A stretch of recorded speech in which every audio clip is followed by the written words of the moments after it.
there's only 7, well, people will debate it, but there's practically like 7 stories, that's it.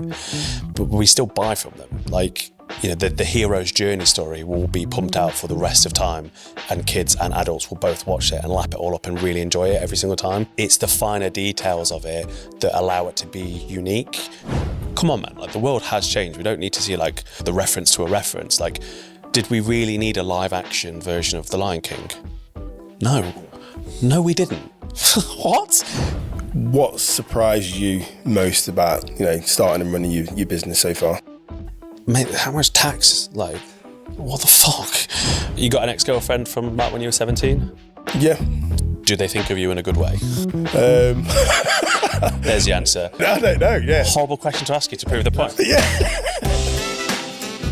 Welcome to the Feeling Content Podcast where we talk to founders and creatives about the ups and downs of running the business, about producing content, what's working and what's not working, and hopefully you can learn a lot from that. On this episode, I have with me Chris, founder of Pretty Decent, who is not just a graphic designer, but also looks at people's brands and how that actually works in reality, making sure that it's honest and it's consistent.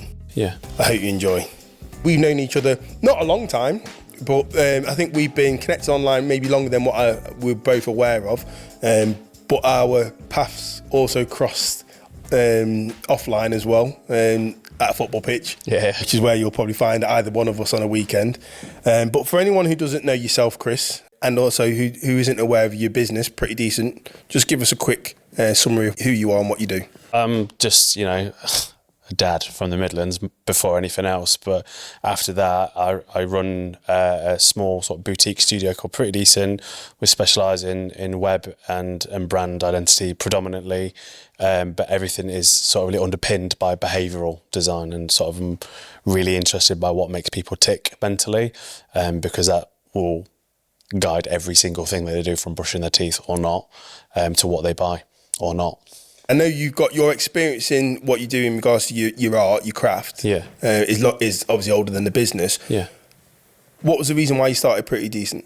Personal reasons more than anything. So my daughter, she's 13 now, she's going on 14, and she really struggles in the school setting, at least in a mainstream context. And the setup of a sort of standard 9 to 5 working in the studio just wasn't working, and we've been in crunch positions before where it's like 9 till 9. It just wasn't working. Not for me, like it was fine for me, but it wasn't working for her. And like I said, I'm a dad before anything else. So I took the decision to go to part-time because I'd managed to pick up a client in America. I wanted to be there for her, basically. I wanted to be able to just be available whenever I needed to. If she'd had any issues at school or she was struggling, I just needed to be there at that point. And that's really what started the business. There are secondary issues, like I don't like how traditional studios are set up. I think it's a bloated process. I think that a lot of them will reverse engineer the mood board to suit the thing that they made anyway. And it's slow and expensive. And I think for most people, especially in what feels like a perpetual cost of living crisis that goes up to business crisis, like that's a cost of business crisis as well. Nobody really wants to spend $4,000 on a big agency and then wait 2 weeks for an output. It doesn't feel right. So I just wanted to see if I could actually change that and sort of test the idea. And the name itself, I find it really interesting. It sounds very deliberate, which, you know, based on the industry that you're in, I'm pretty sure there's a lot of thought that went into the name.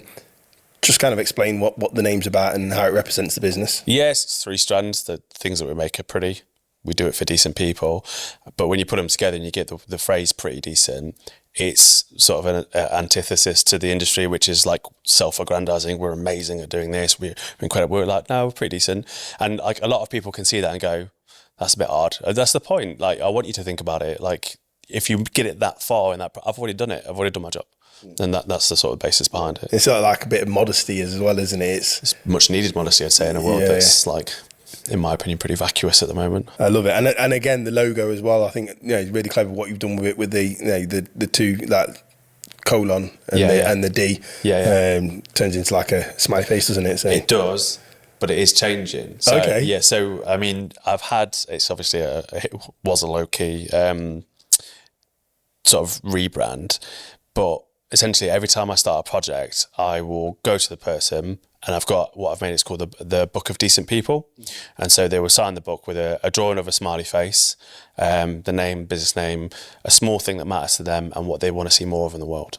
And now that I have enough of them, I've started to produce the smiley faces, and they are now part of my brand. So I'll replace what was essentially a placeholder with hand-drawn faces of all the people that I've served.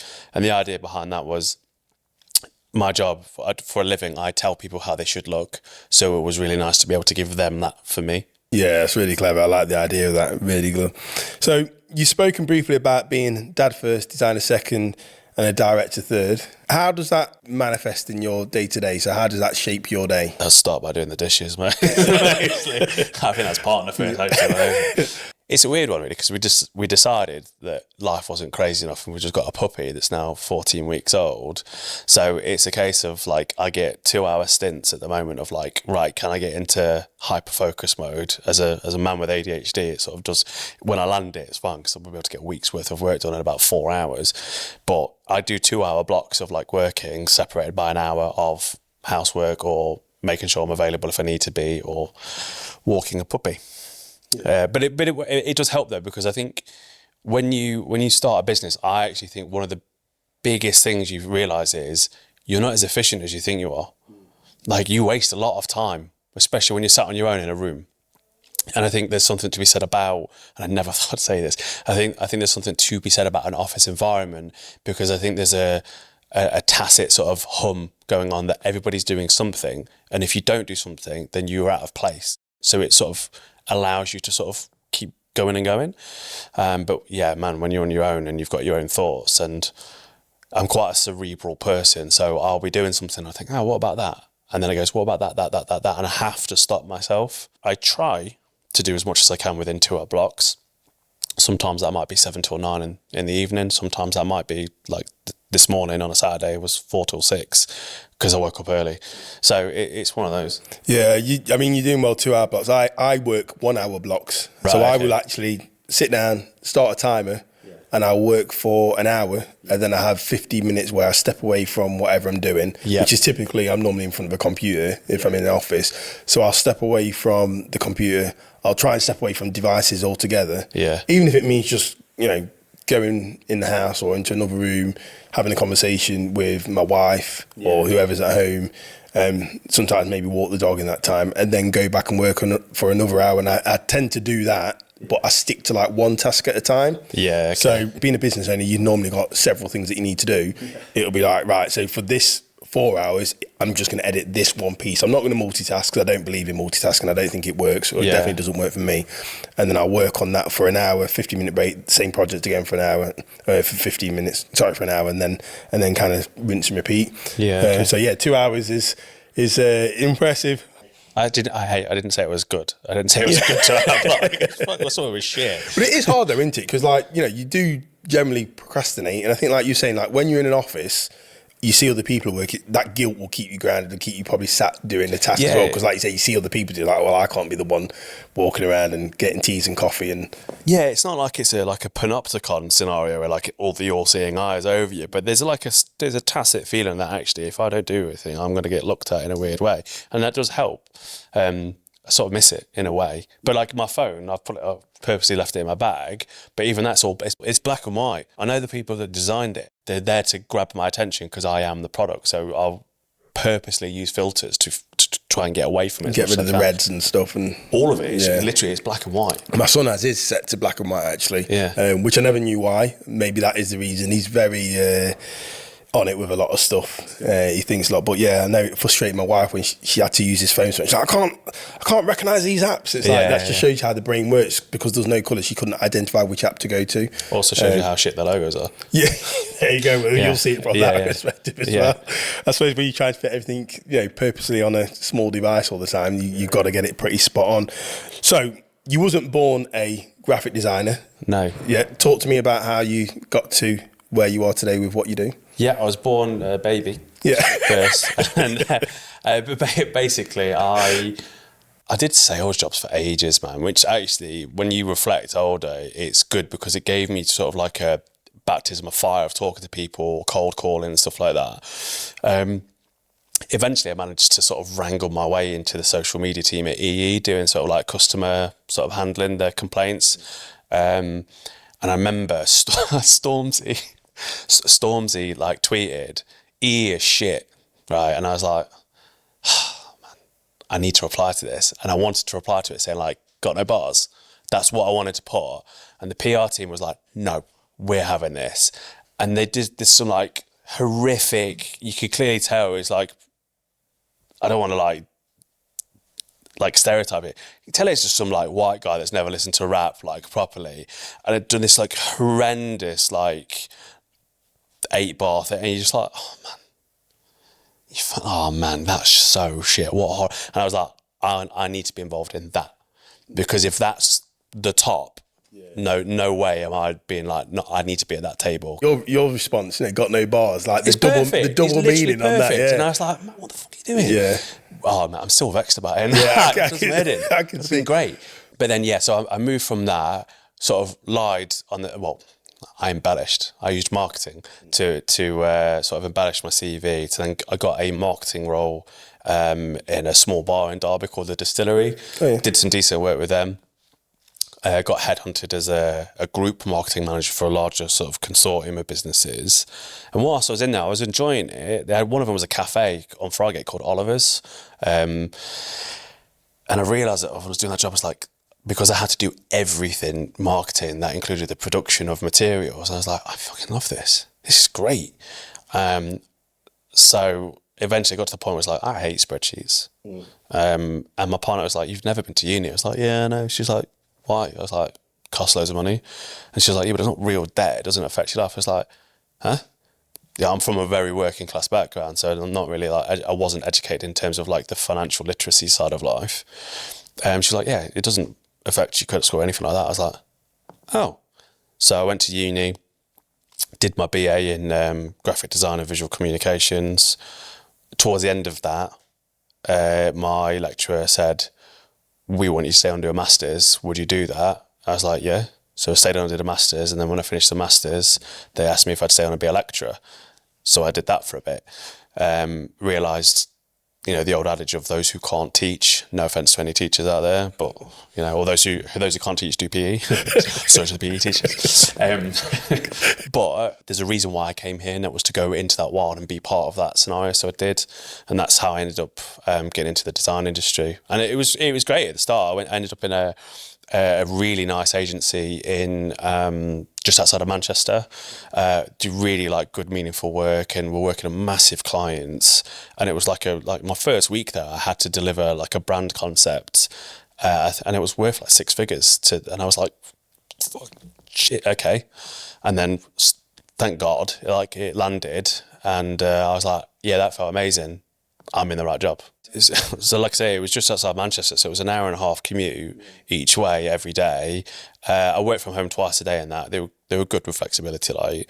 But it was starting to kill me. It was affecting my relationship with my partner, because we were just like passing ships in the night. I was like, this isn't what I signed up for. Even though I appreciate getting a break in the industry, it's solid. So hard that you have to travel 1.5 hours each way, right? And I found an in-house role close to me for a global pipeline manufacturer, which is as exciting as it sounds. Fucking dreadful. But whilst I was there, we managed to take them through a global rebrand, which included them and like 7 of the 9 subsidiaries that they had. That was in 6 months. So it was a real good like feat to get in and then make some meaningful change for a business that was very, very, very, very old looking. And then since then I went to a smaller agency in Derby, and then I was just like, okay, if this is an agency of this size operates in a certain way, very different to 50 plus, like account management is like on it, designs are separated, but they have a real good back and forth with the development team, and there's a real good like, connection between you all, and you're all at the top of your game and you all want to be the top of your game. Whereas in a smaller city like Derby, in a smaller agency, not everybody is an A player. That's fine. That's absolutely fine. You don't have to be an A player.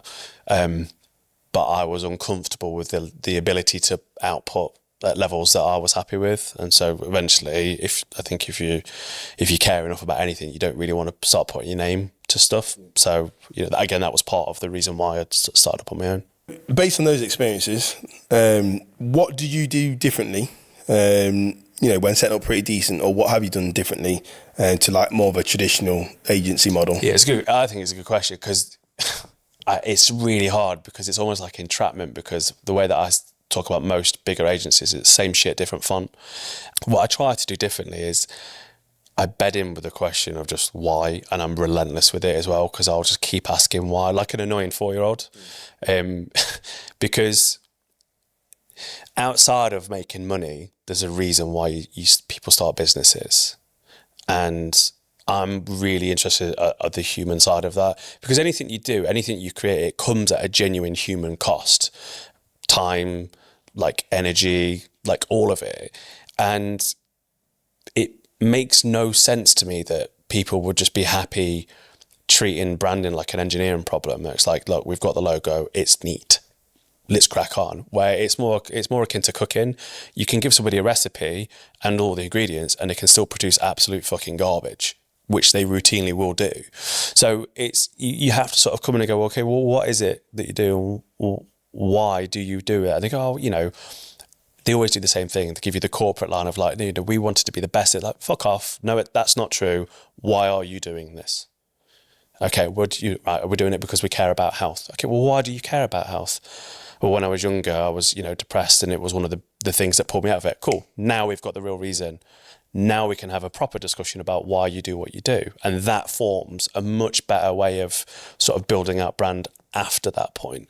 And I find that it's been way more successful for me and for them, because they feel deeply connected to what they have now, because it is them, but it also has to be correct for their audience well, and you have to find that. And there's definitely crossovers there to what we do in regards to, especially photography as well, but video production. So sometimes we'll sit down and we've got to interview somebody, and like you say, once someone sits down, they've got lights and they've got the camera in them, and you ask them why they do something, they will go down what they want people to, exactly. What they think people want to hear, which is typically like the boring corporate kind of stuff. Yeah. And you have to ask that question a few times. You have to reposition it at a different time to actually find out what is actually in here that's caused you to go down this route. And that's what we call in photography and videography like storytelling. And I'm assuming, obviously, in what you do, that storytelling comes out in that aspect as well. We're all bound by story. There's only 7. Well, people will debate it, but there's practically like 7 stories. That's it. But we still buy from them. Like, the hero's journey story will be pumped out for the rest of time, and kids and adults will both watch it and lap it all up and really enjoy it every single time. It's the finer details of it that allow it to be unique. That's where creativity lives. It's in the details of how the execution is done. And that's what Disney have jumped on. Absolutely. The same stories, just packaged up slightly differently with Star Wars and Harry Potter's. But I think that's why people don't like reruns and stuff. They don't like the remakes. It's like, hey, come on, man. Like, the world has changed. We don't need to see what's the word for it? Like a simulacra. Like, it's the reference to a reference. Like, did we really need a live action version of The Lion King? No, we didn't. What? But we're still going to make. And that's the frustration, because that's the same story could have been told in a different way, and has been told in a different way at least 4,000 times since The Lion King was done in the 90s. To be a business owner, to be a founder, there's always a human cost. So how long have you been running Pretty Decent for? About 15 or 16 months, something like that. 15, 16 months. So you're really new with being a founder. Yeah. If you don't mind me asking, what human costs have there been for you when starting with Pretty Decent? The mental cost is ridiculous. Like, there's like, full transparency. Like, I had a 6-week run of nothing coming through the door, and I mean nothing. And it was about 2 weeks after I had to pay like a 17 grand corp tax bill. So I was like, oh, sick. Runway is effectively 0. Pants are down. What the fuck? And my partner, luckily my partner, she's amazing. And she was like, it'll come. I was like, when? When is it going to come? She's like, don't know, but it will. And it did. And I was just like, oh, for fuck's sake, like, she's always right. Like, for God's sake, could you be wrong? I don't want you to be wrong about this, but could you be wrong? But the cost is massive, dude, because I never labelled myself as just a designer anyway. I'm always I'm a deep person. I would like to say I operate at quite a high cerebral level because I like to think a lot. But when you are running your own business, you're a designer, you're a two-bit accountant, you're doing sales, you do everything, man. And it's like, I enjoy it because I have to learn new things, and that's what gets my blood flowing. It's like just learning something new as a concept and going, was there a better way to do that? And then seeing if it works, and then iterating, which is, it's just another creative process. But it does come at a massive cost, and it's like the energy at the end of the day, where even if I'm just looking at designing a brand identity system for somebody, it kills you like mentally, because there's one that I've just finished. I sent it off last night, and I was like, it was doing my head in, because I was like, it's a beautiful client. They do tabletop RPG games, so like Dungeons and Dragons, as a therapeutic skill mainly for children in alternative provisions in school, or kids that have got additional needs, so like autism, ADHD and stuff like that. Because, you know, therapy assumes that talking to somebody face to face and looking directly in their eye is easy for everybody. It's not, right? So it's a great business concept. Yeah. It's a skill you have to learn, I think. Massively. But when you're a kid and you're already inside an institution that's not serving you, to find that help is really difficult. But then for me, it's like, okay, well, how do I convey that without doing some sort of fucking wizard or some dice, or do you know what I mean? And it's like, okay, well, how do you do that? And I got there in the end, but that was a horrible week process of going, what is it? And you have to finally find the thing and just distill until you get the rawest form of what it is, which happened to be, you lean on people. So it's italicized. And like that as a concept is wonderful, and it works, and it's justified, and it's them. But the process to get there came at a massive cost, because I'm there like, what do I do?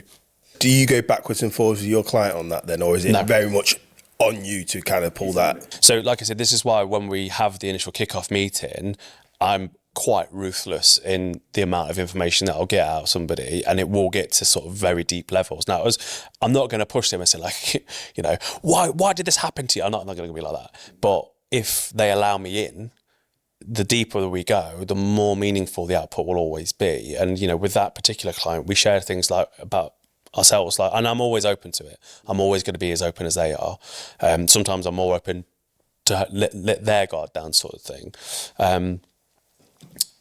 And it's like I said, it's really important, because the more information you get out of that session, like it's gold. It really is. What surprised you most about, you know, starting and running your business so far? Mate, how much tax? Like, what the fuck?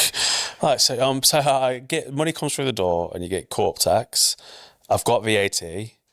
Then if I decide to move that over into my bank account, I've now got to pay tax on that, and there's tax on dividends. And then, you know, just like everything, like, fuck me, man, give us a break. So like, it's one of those weird things where, like, you know, now I'm on both sides of it, and I love it because I get a rounded picture of it. As an employee, I'm like, pay me more. Like, I'm good at what I do, pay me more. And then on their end, they're like, yeah, I would if I could. And I'm like, yeah, okay, I do understand that. You talked about the costs that the creative side can have on you in regards to time and, you know, stress, you know, when you're trying to work something out. If you made a comparison between the creative side and business side, which one do you think is probably the heavier weight? In terms of like mental, like toll, creative, man. Absolutely creative. You're having to make genuine leaps of faith, like mentally, that other people can't do. Everyone's creative. I will obsessively say everybody is a designer. Everyone's creative. You can never tell me otherwise. However, the process in which you go from 0 to 1 is massive, because you have to, like I said, I've got from dices and wizards to leaning in a week. What does that look like? Well, it looks like 17 artboards of garbage before one thing goes. And I'm like, do you know what I mean? And that entire, and then like being there in bed, looking out the window, just going, that's a star. Stars are sort of related, and like you don't get to switch off for it, which is why I've like everyone would always ask like, what's your hourly rate? I'm not charging by the hour. What am I supposed to do? Like, am I supposed to send you an invoice when I had an idle thought in the shower? Like, it doesn't work like that. It's so absolutely, it's the creative process. The business thing, you can sort of, and there's no offense to like business development managers, accountants, all this, like absolutely, I mean no offense to it, but they're very left-sided things of the brain. They're very sort of like, there's a rule set, here's the numbers, or here's the input, give me the output. Whereas this is find the input, wrestle with it, give me 17 outputs, distill them to 1 or 2, and present it in a way people will understand and appreciate too. That's bigger sometimes than the logo itself. The justification and the reasoning behind it is far greater than the actual output. Because the way you work, you've got to show that you really understand who they are and what they're doing, and sometimes maybe even challenge who they think they are. Yes. And what they're actually showing. It's sort of like having to hold a mirror up to somebody sometimes, and sometimes that can be really uncomfortable as well. And it's sort of like, you know, I don't like calling it a pitch. I hate it. It's more like, what's the story before a story called? Is it the prologue? That's what that is. It's the story before the story happens. And like I said, that is a massive, massive part of their journey. I'm not like Paul O'Shea. Like, I'm not a world-renowned designer that could be brought to a table who could instantly draw something like, you know, the City bank logo. She did it on a napkin in 30 seconds. It was like, that is it. That is what that will be. Because she knew already. Sometimes it happens like that. Sometimes it takes weeks and it's exhausted. But sometimes like, yeah, well, it's obvious it's that. But she had 30 years of experience that allowed her to do it in 30 seconds. And that's what you charge for, if that makes sense. But yeah, man, it's it's fucking brutal sometimes. And you said, you know, quite openly and honestly that, you know, you have quieter periods. You know, this is one challenge of being a business owner. I mean, I've definitely been through them. So before Loft 112, I was in private events, predominantly weddings, which is seasonal. So I can remember getting to, you know, end of October and looking, going, not much coming in between now and springtime, you know, and thinking, right, how do I continue, obviously alongside my wife, but putting food on the table for a family of 5, and you're thinking, wow, okay, this has really got to stretch. But you know, you have been really honest about, you know, that side of the business. Do you think sometimes that can then put too much pressure on business owners to maybe chase certain things like content trends, and also fake it till they make it as well, and you know, make it look like they're doing better than what they are? Yeah, 100%. But I think businesses of all sizes do that anyway.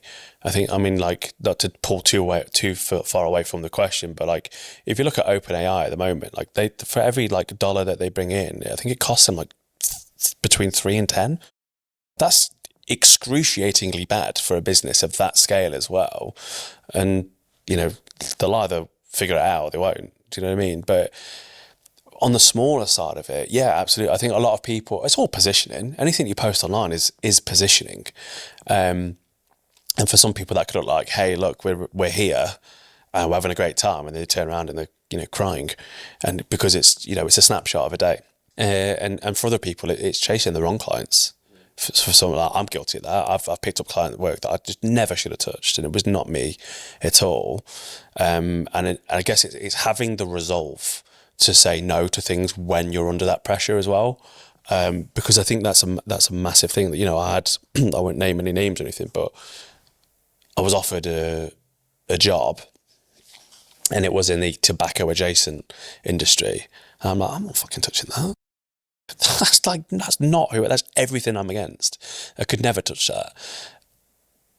But when you've got like nothing in your bank and payday is just hurtling towards you and the bills are hurtling towards you, like, oh man, it's a strong story. No money, need money, money's here. It's the reality of owning a business, isn't it, sometimes? Yeah, and look at, again, like I say, like Giovanna, my partner, is an absolute godsend, because she's like, look, it will come. And it's that sort of stuff. So I think, yeah, the pressures are massive on business owners, and I do think when it comes to content, it's very easy to just go, come, come. But I'm a massive believer that the longer that you give stuff away for free for, the bigger the ask can be when you finally ask for something back. If I gave people free design information for 10 years and said, hey, I'm releasing a book, by that point, I would presume I would have a larger audience. That's the given, but a trusting audience that would be like, yeah, man, why wouldn't I? Whereas if I go, I'm Skin, I've made a book, people are like, and see ya. Like it's that. So yeah, I think content mistakes are going to happen because the humans, man.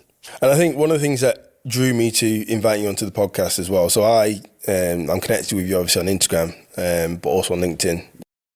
You're very outspoken, which I think is refreshing, especially on LinkedIn. Yeah. Because LinkedIn one wants to stand out without putting the head Facebook above with a it. tie on. Yeah. Shit. How do you think that works with your business? Maybe being a little bit more risky in your approach to things, challenging things.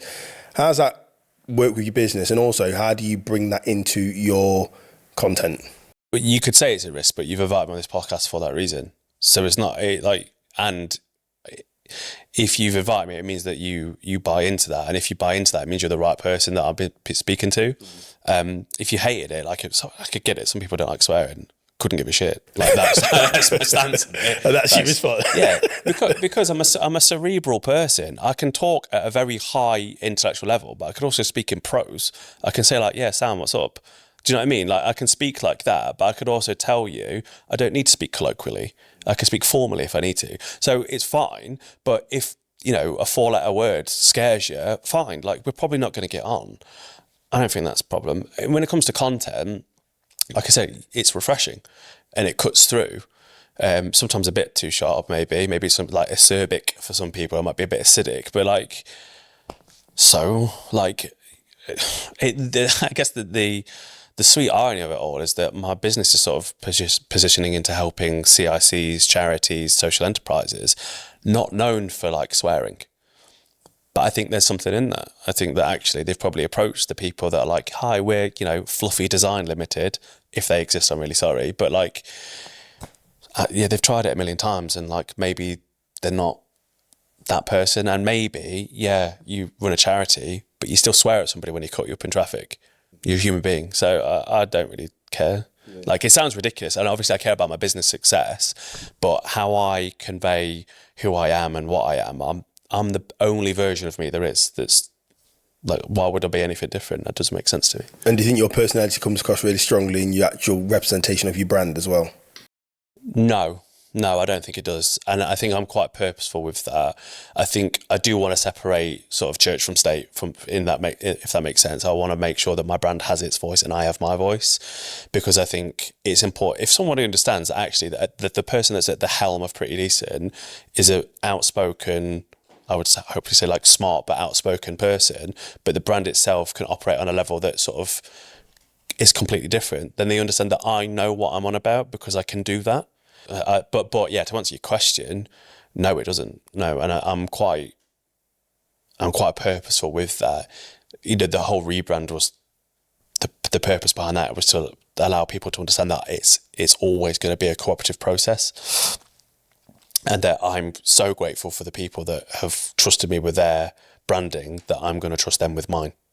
You talk about how often brands can outgrow how they actually are as a business. Just talk me through your thinking on that. Okay, yeah. You got an ex-girlfriend from when you were 17? Yeah. Do they think of you in a good way? There's the answer. I hope so, yeah. I don't know, yeah, I hope so. What a horrible question to ask to prove the point. Basically, what I'm trying to say is that, when we're younger, we make mistakes, right? There'll be some people in your life that will feel maybe a bit chastised by some of the actions that you took when you were younger, right? Is that the same version of you now? But hopefully not. No, right? yeah. So that's true with brand too. So who you are when you start off in your spare room in your house is completely different to who you are when you've got a 20-man team. Why would you keep the same logo? Why would the brand still? You're a completely different company. And also, when I started, I'd be happy to work in industries like fenestration, like windows and glazing, or God, concrete, you know what I mean? Just to get money through the door. But when you start to establish yourself, you go, why am I doing this? Which is like saying, why are we doing this? It's like, oh yes, I want to do something for me, but I also wanted to feel good about what I do. What is it that makes me feel good about what I do? Oh yes, it's helping people that are disadvantaged or forgotten or haven't been illuminated enough. Let's help them. And when that happens, you have to change how you look and you have to change how you speak and present yourself. When somebody walks in with a suit on, they don't go, oh, God, nice shirt. So you might do, but mostly people go, hey, looks like he's put together well. Pretty confident guy. Because of how they present themselves. It's the same thing. It's exactly the same thing. Let's say someone reaches out and they want you to review their brand from the visual side of it, the website, and you're very keen on, like I say, identifying when brands have outgrown what they're currently working with. Yeah. What would be the first signs of you being able to recognise that's where they're currently at the moment? Well, it probably come after the conversation. So, you know, you start talking to somebody and they'll normally there's like a sentence that they'll say and you'll be like, oh man, that's everything that you are.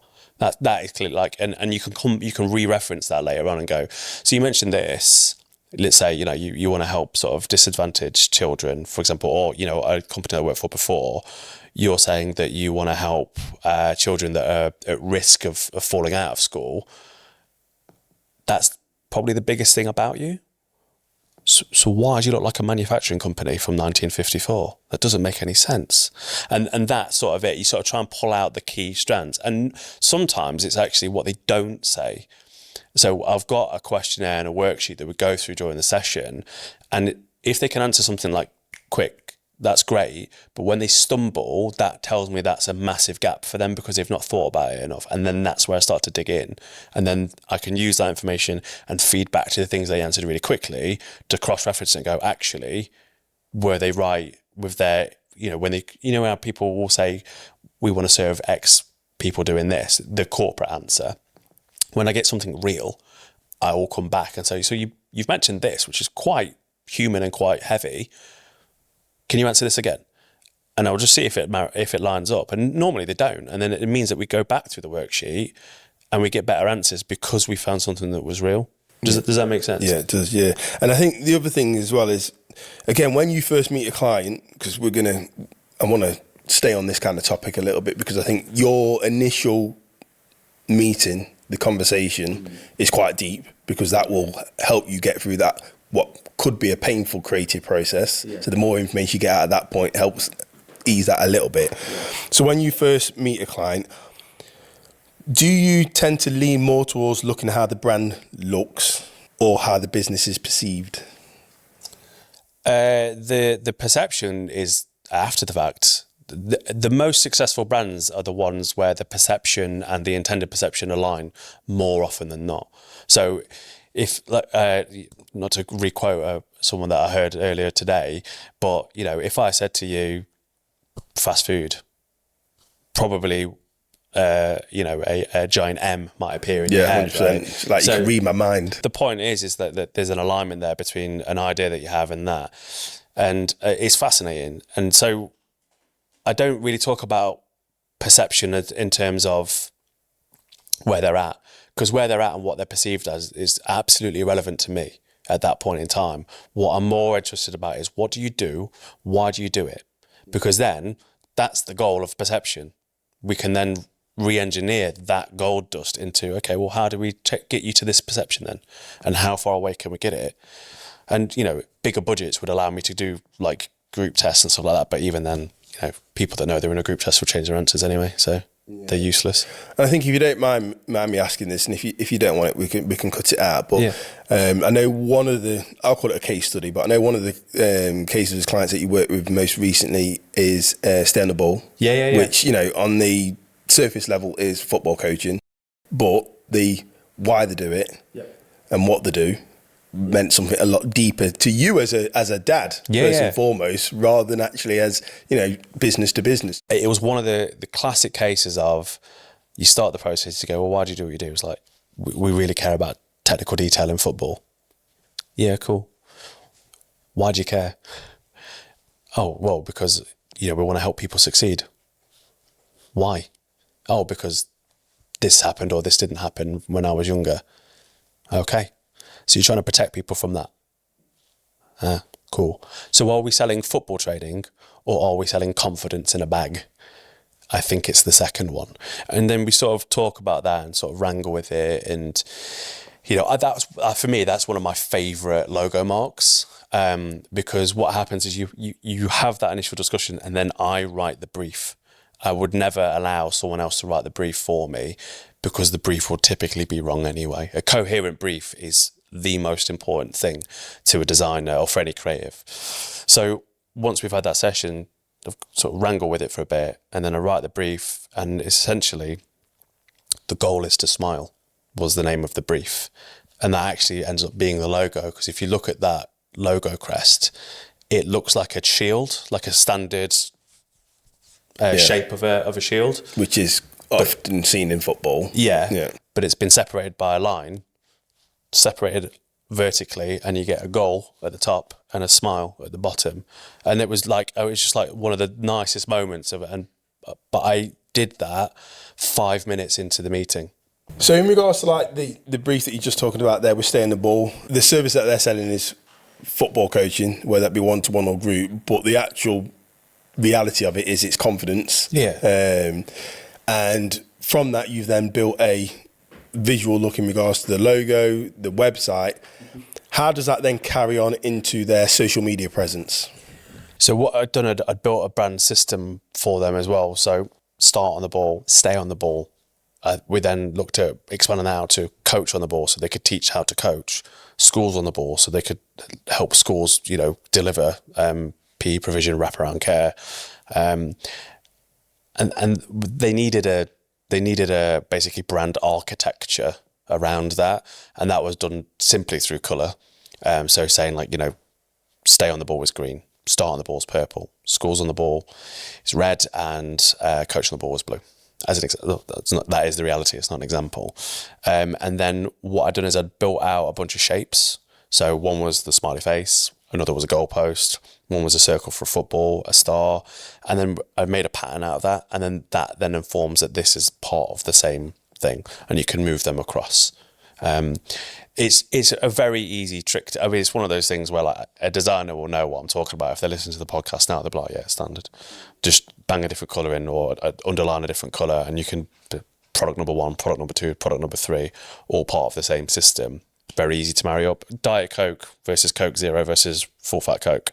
Exactly the same logo, slightly different colour variation, done. It's really simple for me, but on the face of it, if you're a non-designer, which is most people in terms of their profession, they would have no idea that is such a simple solution to what seems like a complex problem. And it just allows them to carry it through content-wise, and it gives them a distinctive look on each post that they put out. What you do before it actually goes live is only the tip of the iceberg, in the sense that it's a lot of work, but once the brand refresh, or when you create a logo, you've done a website, a bulk of your work would then start, because it's maintaining it. What's the relationship like between yourself, the clients that you work with, past and present, in regards to once it's actively going live? Do you stay involved with them to make sure that things are still ticking over, it's still working for them, that they're not outgrowing the brand quicker than what they should be? It's an ongoing thing, really. Like you try to, I mean, just common business sense, you want to have some sort of retainment of income coming through the door. And you also want to ensure that the work that you have done doesn't just get slapped down into and essentially put in a bin because it's not adhered to. The brand guidelines that you've worked tirelessly to do aren't just ignored randomly. It's always going to happen. It's always going to happen. Even if you've got an agency looking after it, it happens because people are human, and especially with designers, they might veer over here, go over here. It's difficult because I'm such a new business. The level of client isn't at that point where they would typically value the ongoing support more than the initial thing. Because it's really easy for someone to go like, I've got a problem, I'll pay some money and then problem solved. That's really nice and neat and tidy, right? Same thing with like, I've got no money, but then someone's offering me money. Really, it seems like a really like, oh yeah, of course, that's no brainer. The ongoing support is all about opportunity cost at that point. It's more so like smoke and mirrors for them, because for them, they'll just see it as like, oh, they're just trying to sell me the add-ons now. Whereas really, I'm trying to sell you the retainment of what I've just done. we need that to sort of keep its core, because exceptionally quickly, sometimes days later, the brand is already in bits because it's just been handed over to somebody within an internal team or another external person that just doesn't have the same level of care. It's difficult, man. Like, unless you start dealing with SMEs that have got competent marketing budgets that go and they value the work, it's probably just going to happen anyway. It's part of the job. It's a sad part of the job, but it's still something that I'm trying to create a product for that solves that problem for them as well, which is obviously the AI stuff. And now let's tap into you, like your presence online, your visibility. Like I say, you pretty decent is pretty new. What challenges have you kind of been facing with maybe creating content or getting yourself out there, getting the visibility out there? Time. And I know that you've heard that a million times, dude. Like, it's when you are wearing 17 different hats as a business owner, pushing stuff out there is exceptionally hard. I do try and make time for it. Like, I've made a handful of videos for LinkedIn where it's talking direct to camera because I think they're just real. The lighting is off. I know lighting's super important. The audio is on point. It should go, I think, audio, lighting, camera quality in that order, right? It's difficult. Like I say, like you've got very little time to do something that's super important for your business, but when everything's urgent, nothing is. So yeah, that, I mean, as far as I'm concerned, I'm piss poor when it comes to actually pumping out content. I should be able to talk for days about the stuff that there are case studies that aren't even on my site yet because I'm busy all the time and there's me and 2 devs. It's busy. What's your perception of the content that you're seeing out there at the moment? Because you're very much a perfectionist. Yeah. And I think you appreciate the art of not only what you do, but of photography and videography. And just based on the conversation, I get that you appreciate that. So where do you think what we're seeing as content at the moment and what's going across social media, where do you think it's at? What do you think works? What's not working? It's homogenized. It all looks and feels the same. And I think, even just before we started recording, I was looking at my Instagram stats just to see how I did a week-long run of AI posts. So I set up a brand system inside Canva, said, right, you can't stray from this. Make me 7 posts that I can put out across the week for this topic and go bang, right? So I've done that and I wanted to see the stats. Cool, looks at the stats. But inside the settings was a trending thing. Little option for trending, like trending audio, trending themes, right? That shit. Because what that tells people is that if you do the same as everyone else, we'll bump you up. That's fucking horrendous for business owners. But if you are not a designer or you're not in tune to how algorithms work, or it's basically algorithm versus brand at this point.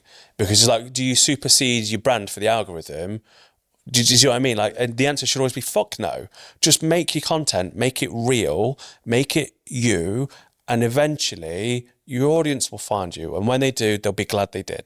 But if you stray away from that, they wouldn't give a toss.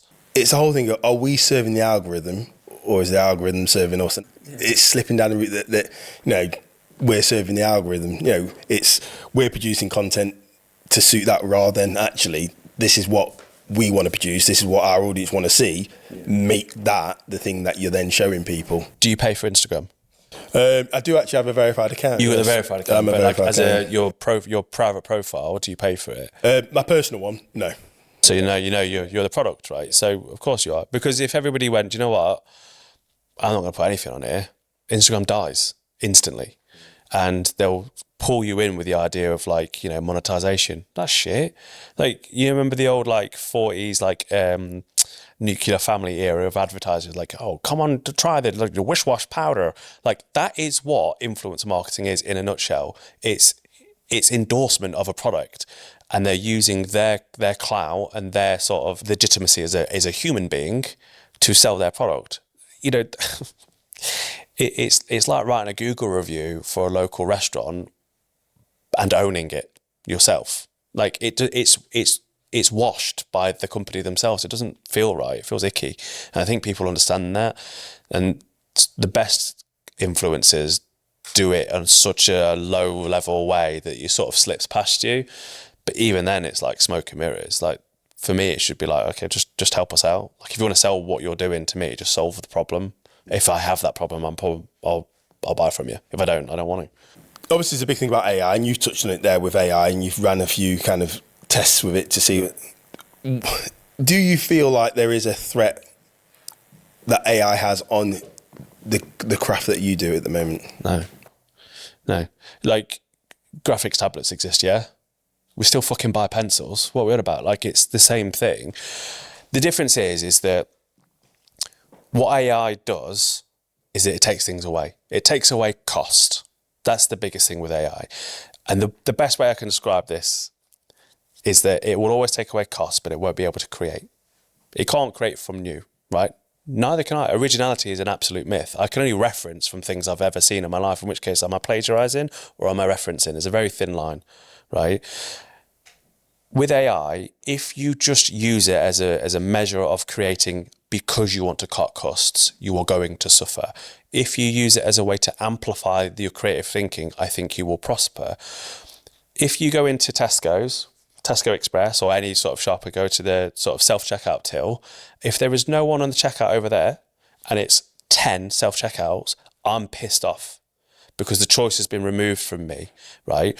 Somebody in a suit somewhere said, if we put 10 of them in there, your staff can do the stocking of the shelves all the time. They'll serve themselves. We've just saved ourselves so much money by not having somebody sat at a desk, right? Cost efficiency, we've saved money. What was the cost to the customer journey? Was that ever considered? No, it wasn't. And somebody in a suit, a consultant, got away with that because nobody ever thought to measure what was the cost of their actual interaction with somebody. So that's the fear with AI, is that actually we sort of zombie walk into this like weird homogenous visual world in the name of cost cutting. Well, I'm sorry, but art and design don't give a shit about efficiency because that's not what it's about. There's a human cost to everything that's created. When you remove that, you get the slop. But if there was still something in there that was human, you can feel it. You know, if you did 50 drawings, right, whatever they look like, a Jackson Pollock, for example, if you are Jackson Pollock and you did all the paintings, the crazy ones, right, and then you digitized them and then you put them into AI and it gave you 1,000 more, who has he plagiarized? Himself? Or did he use a system to create more of the same thing? And what if you referenced that to make more stuff? What if you said, what happens if I do this with this? All you're doing is helping the iteration process. I think that's fine. I think that's absolutely fine. And I think that the day-to-day output of stuff should slowly disappear from designers anyway. Nobody wants to pay an agency 400 quid for a leaflet. Nobody wants to do it. It's expensive and it's slow. That's not what small businesses can afford. They can't afford the time or the money. So they get nailed twice for it. And I'm speaking as a designer and an agency owner. What they should sort of have, or what we could probably utilize with AI, is can we build a coherent brand system that they can use AI to guide them to create their own leaflet that doesn't break the system that a designer still made in the first place? And I think that's the reasonable adjustment, I think, to an industry that needs to exist. One brand you think shows up really well and why? Audi. Oh, they fucking smash it, man. Like they consistently understand culture and they sort of bed into it. In the fact that when they had the Lewis Capaldi concert on top of an Audi, smashed it. The whole thing with like Colin the Caterpillar versus is it the M&S one? Yeah, smashed it. Like they just Audi versus M&S. They smash it every time, and it's sort of like I think Aldi's like the UK's version of Wendy's in America that will consistently shit on all their customers for fun. It's okay, but then Ryanair jumped on it, and then the more and more people, it sort of dilutes their thing. But Audi understands English culture or British culture and really like nails it. So when you gave the story about the Stormzy post and you put about, you know, if you got no bars, that to me was very Audi, like your response, because that's the kind of stuff that they do really well in regards to, like, you know, they'll do that kind of tongue-in-cheek, like a little bit naughty, but everyone goes, you know, hats off to you, that was smart. So you probably should have been working on their marketing stuff at the time. Well, that's what started the whole thing off, right? But I think that ultimately maybe, you know, his brand guidelines of tone of voice or whatever just didn't fit that. But it definitely wasn't, can we try and be an embarrassing dad fucking dinner party? That was not in the guidelines. Last one, most overrated thing in branding? Fucking sans serif fonts. Like, chill the fuck out, man. Like, how many times could I ever see like a flat font? There's that. Yeah, I'm gonna end it with that because I'll end up going in a massive half an hour rant about typography, and no one needs to fucking hear that. Yeah, just sans serif fonts are everywhere. Cool. And the last question, because I always have to ask it, how are you feeling about your content right now? Oh, dog shit. Absolutely, it's piss poor, man. It's so bad. Like I said, there's the reason why I lent into AI. It was like, look, if we could figure out how to use this effectively and it doesn't ruin what I've made, there's a very promising future for at least a certain type of content, which is sort of the static stuff. When I do make videos, I'm very happy with them because I'm unapologetically me. But on the whole, oh God, no. I'll tap you up after. So I don't think it is dog shit. I think it's, like you say, then I won't contact you. It's you. It's, again, we use this term a lot, but it's authentic. You're not trying to be anything you're not, or trying to fit into the algorithm. So I think it works. There's maybe the balance we have as founders is being more consistent with it. I think we all had that. But if anyone wants to go and check out your website, what you do, how you do it, and your content, let them know where they can find you. Yeah, so it's prettydecent.co.uk, and then the handle for Instagram is prettydecent with 3 T's because, it's a good handle. And the same is true with LinkedIn. It's just Pretty Decent. Brilliant. All right. Well, Chris, thanks again. Like I said, I've had my eye on you for a while, and like your little rants that you have and stuff. Yeah, I've been creep on you for a while. Just a little rants. I thought, you know what? It's nice to have a refreshing conversation, an angle where someone's not trying to tick a box and they just go, no, this is my thoughts. Throw in the odd swear word. I don't mind that. But it's been brilliant having that chat with you, and hopefully the audience will take something from that and learn something about their own kind of branding and how they can make that a little bit more honest with how they represent themselves online as well. Yeah, man. Brilliant. Is that all right? Yeah. It's about it, really. Really hope you enjoyed this episode of Feeling Content Podcast. If you did, make sure to like, follow, subscribe, all that kind of stuff, and we'll see you next month.